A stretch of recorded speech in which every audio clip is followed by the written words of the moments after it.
你好，请讲。你好，胡子。嗯呃，我想问一下，你怎么看待谈恋爱的时候两方签合约这件事情呢？嗯，两方你谈恋爱你签什么合约啊？就是为了责任分配一下。你不是你谈恋爱会牵扯到什么责任吗？比如说简单来说的话，就是家务的分配。打个比方，就谁来洗碗啊，谁来擦地什么的。然嗯，后就是这一片区域谁来用，这一片区域那个谁不能进去。就如果简单说来说。你谈恋爱，跟你的对象都已经严谨到这种程度了，那你的生活是没有办法继续的。因为谈恋哦爱不仅仅牵涉到吃饭、洗碗、擦桌子，还有其他方方面面的，你这个都在合约里面详细规定啊。哦，所以这是那个护子你的看法。这个是不可能的，因为两个人生活在一起会面临各种情况，不仅仅是吃饭、擦桌子、洗碗的，对不对？嗯。你在家里面就是各种情况都有可能发生，你都得写到这个合约里面啊，你这不可能的，对不对？这个当然是不可能的，就是仅仅就是针对这个打扫卫生这一项，然后写一个这样的合约，你怎么看呢？你跟你对象的收入大概是多少啊？呃，收入啊。嗯，呃，收入不高。那直说，呃27万日元和20万日元。47万日元合多少人民币啊？大概，大概是1万多，两人都是1万多。两个人加起来1万多还是各1万多？各1万多，各1万多。等于说3万块钱嘛，有3万吗？呃差不多，差不多。3万块钱哦，你们是在日本对对对。，OK，那你什么意思呢？你跟这个对象谈多久了？呃，5、6年。5、6年，在一起居住了，对的。住了多久了也有4年了。？OK，他是做什么工作的？哦，他跟我一起工作的。你是干什么的？这个这个真的要说吗？我大概，我嗯就是外贸公司的文职。，OK，呃，那你们的家大吗？就是怎么说，多少算大呀？我不知道。就是你多少平米嘛？呃五六十。5、60可以了，50、60平米可以了，几室几厅？2室1厅。嗯，可以了。我住的房子也是50、60的，但是我估计你的还要比我大一点。呃，在这种情况下，其实我们可以用现代手段把矛盾降低到最低。什么意思呢？你月入3万人民币的情况下，你是绝对买得起洗碗机的。这个房子是你们自己的房子吗？是的。买洗碗机啊，有洗碗机吗？有。不怎呃，么用。那为什么不用洗碗机呢？就是想不起来用它。那这是证明你们自己的问题啊！洗碗机就摆在那嗯儿呢，洗碗机可以很方便的洗碗啊，大大的降低你们之间的矛盾。另外你说拖地，嗯。为什么不买一个扫地机器人呢？连拖带扫的一体的。主要是那个东西堆的乱七八糟的。就算是拿扫地机器人来，也是有点儿那个，就是怎么东西移不开。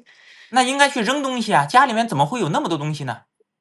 就是我也不知道为什么。然后就是他有他的爱好，然后我也有我的爱好，然后嗯我们俩的爱好就是，东西就会到处放。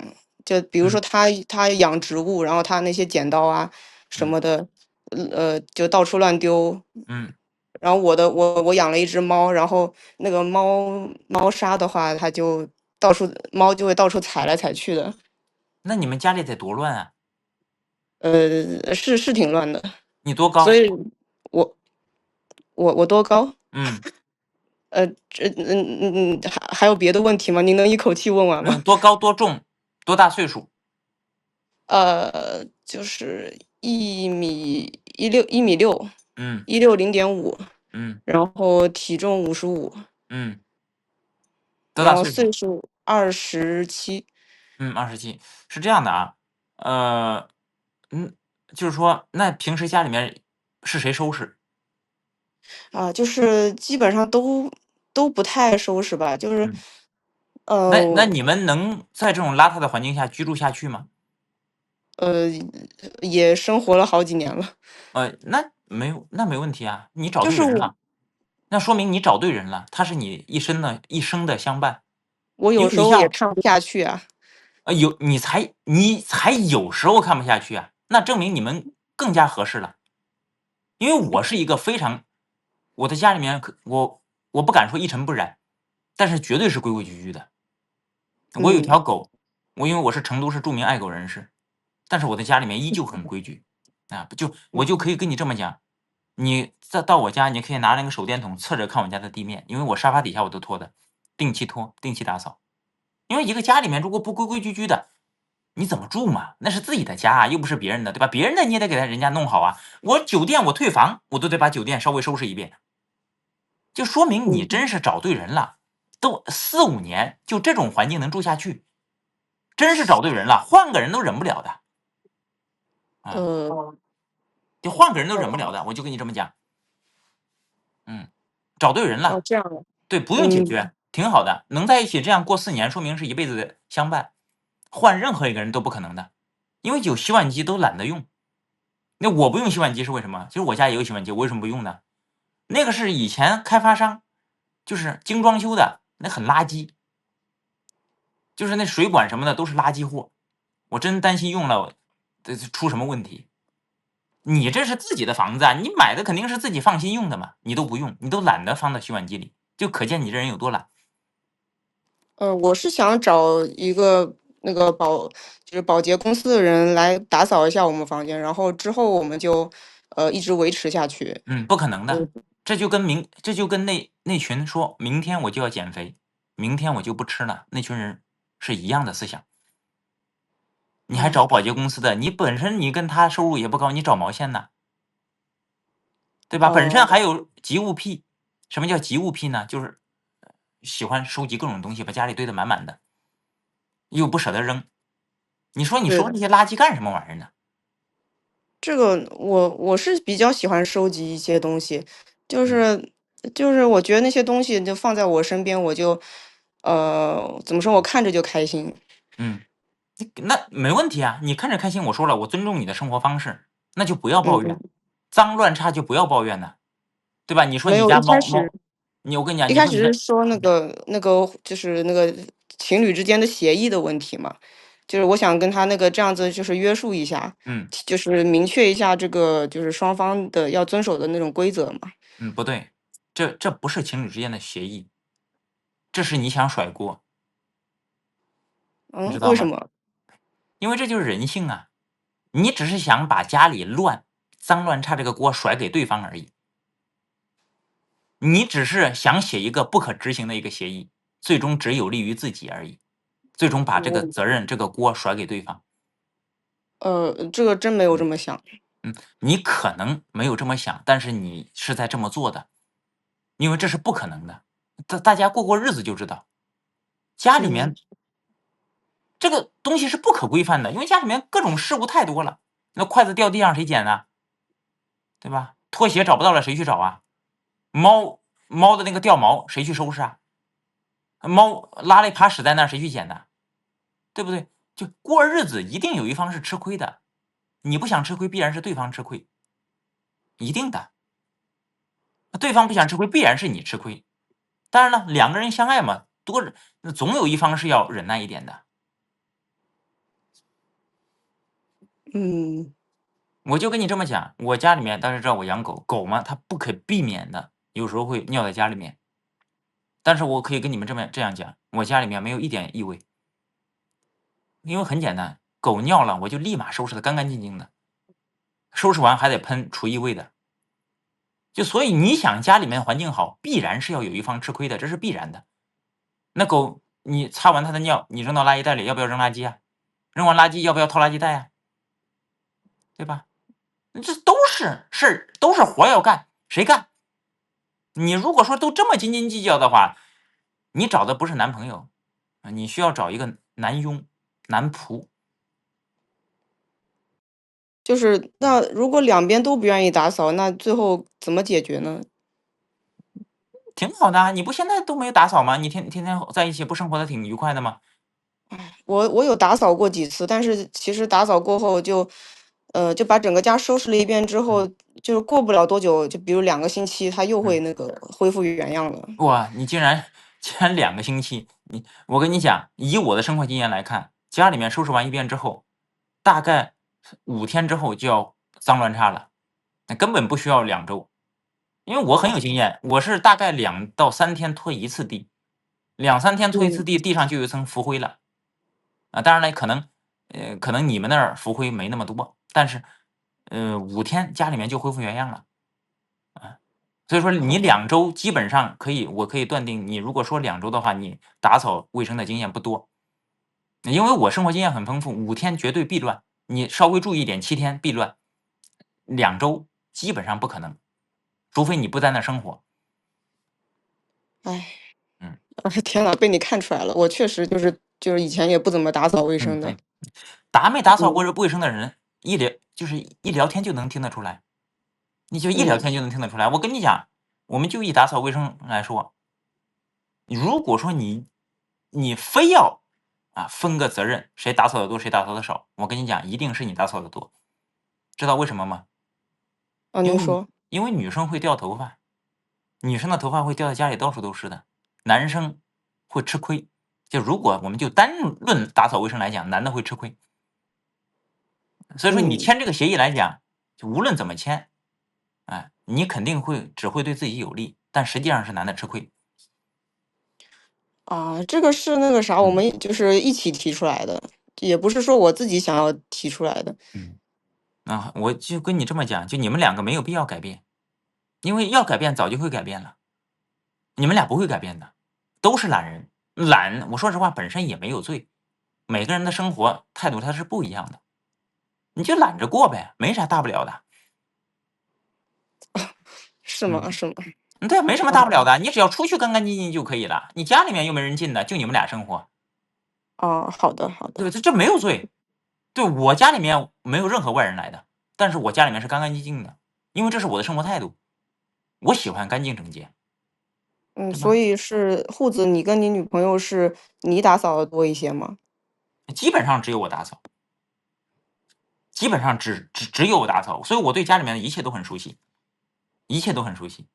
但我愿意吃亏啊，对吧？这个生活这个方面，它是不可能一碗水端平的。你哦，不但这个男女朋友是这样，你家里人一家人也是这样的。你一家父母孩子生活在一起，或者说大家族，爷爷奶奶、父母孩子，一定嗯会有人吃亏的。嗯，吃亏的你说的，这个人，吃亏的这个人，如果他能把这口气咽下去，什么叫吃亏啊？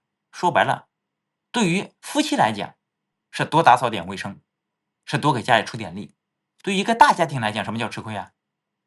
就是多付出点钱，多出钱，这个就叫吃亏。嗯嗯，只要能把这口气咽下去，你这个大家庭和你的小家庭都会和谐的。你只要咽不下去，那么你的大家庭不会和谐，你的小家庭也不会和谐的。所以说，OK 一个 OK，家庭的和谐必然是要有人付出代价的，这是一定的。因为你记住了，永远都不可能会一碗水端平的，这是永远不可能的。水是怎么样都端不平的，你端过你就知道。有道理。嗯，还有什么想说的？我还想问一下户子，就是如果嗯。有机会的话，以后你还会想上大学吗？呃，我说过其实我以前说过这个问题，就是我想上大学的话，我只会上QS，大概 QS 前20吧。QS 20到30，我说实话，我都有一点怎么讲呢？我不是一个优秀的人，我是一个很自负的一个人，叫自大。我没有多优秀，我只有高中毕业。但是说实话，QS 排名20之后，就我个人，我觉得我不喜欢，我只喜欢 嗯 QS 排名前20的。就我嗯如果上不了 QS 排名前20的，我就不上。哎，当然我说了，我是一个自大的人，我没有这个能力，但是我就是我自负。嗯那嗯，你想选什么专业？那肯定是计算机啊，因为计算机既能挣钱又能改变人类。人类现在所有东西都是计算机，就没有计算机人类就完了。没有计算就哦，如果你不学计算机，你这辈子跟发财基本上是没有任何关系的，就基本上是没有关系的。就如果不学计算机，你这辈子离发财可以忽略不计的。嗯，嗯，这个会不会有点太绝对了呢？不绝对，因为这个世界上几乎所有的钱都被计算机给赚完了。只有你，只是因为你不了解，你才说我这句话绝对。因为你不了解，所以你说绝对。嗯，嗯，好吧。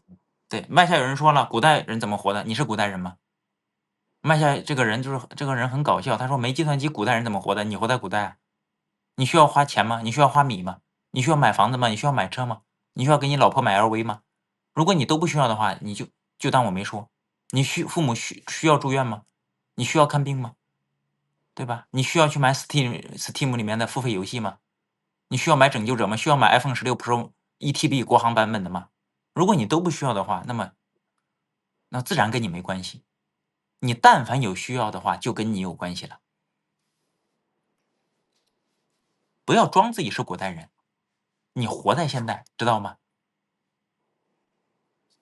麦下有人说金融和计算机哪个赚钱？那必然是计算机啊，那一定是计算机啊，那计算机太挣钱了。说